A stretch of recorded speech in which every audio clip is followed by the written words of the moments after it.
اور یہود کہتے ہیں کہ عزیر اللہ کے بیٹے ہیں، اور عیسائی کہتے ہیں کہ مسیح اللہ کے بیٹے ہیں۔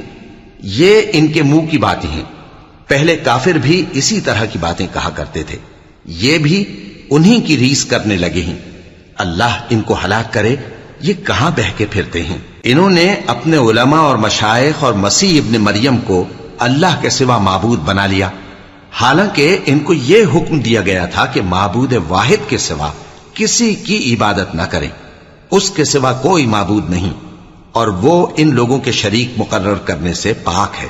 یہ چاہتے ہیں کہ اللہ کے نور کو اپنے منہ سے پھونک مار کر بجھا دیں، اور اللہ اپنے نور کو پورا کیے بغیر رہنے کا نہیں، اگرچہ کافروں کو برا ہی لگے۔ وہی تو ہے جس نے اپنے پیغمبر کو ہدایت اور دین حق دے کر بھیجا تاکہ اس دین کو دنیا کے تمام دینوں پر غالب کرے، اگرچہ کافر ناخوش ہی ہوں۔ مومنوں، اہل کتاب کے بہت سے عالم اور مشائخ لوگوں کا مال ناحق کھاتے اور ان کو اللہ کی راہ سے روکتے ہیں، اور جو لوگ سونا اور چاندی جمع کرتے ہیں اور اس کو اللہ کے راستے میں خرچ نہیں کرتے، ان کو اس دن کے عذاب علیم کی خبر سنا دو، جس دن وہ مال دوزخ کی آگ میں خوب گرم کیا جائے گا، پھر اس سے ان بخیلوں کی پیشانیاں اور پہلو اور پیٹھیں داغی جائیں گی، اور کہا جائے گا کہ یہ وہی ہے جو تم نے اپنے لیے جمع کیا تھا، سو جو تم جمع کرتے تھے اب اس کا مزہ چکھو۔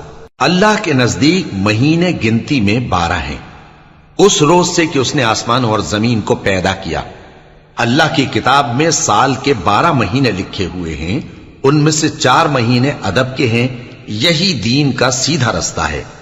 تو ان مہینوں میں قتال ناحق سے اپنے آپ پر ظلم نہ کرنا، اور تم سب کے سب مشرکوں سے لڑو جیسے وہ سب کے سب تم سے لڑتے ہیں، اور جان رکھو کہ اللہ پرہیزگاروں کے ساتھ ہے۔ ادب کے کسی مہینے کو ہٹا کر آگے پیچھے کر دینا کفر میں بڑھ جانا ہے، اس سے کافر گمراہی میں پڑے رہتے ہیں۔ ایک سال تو اس کو حلال سمجھ لیتے ہیں اور دوسرے سال حرام، تاکہ ادب کے مہینوں کی جو اللہ نے مقرر کیے ہیں گنتی پوری کر لیں، اور جو اللہ نے منع کیا ہے اس کو جائز کر لیں۔ ان کے برے اعمال ان کو بھلے دکھائی دیتے ہیں، اور اللہ کافر لوگوں کو ہدایت نہیں دیا کرتا۔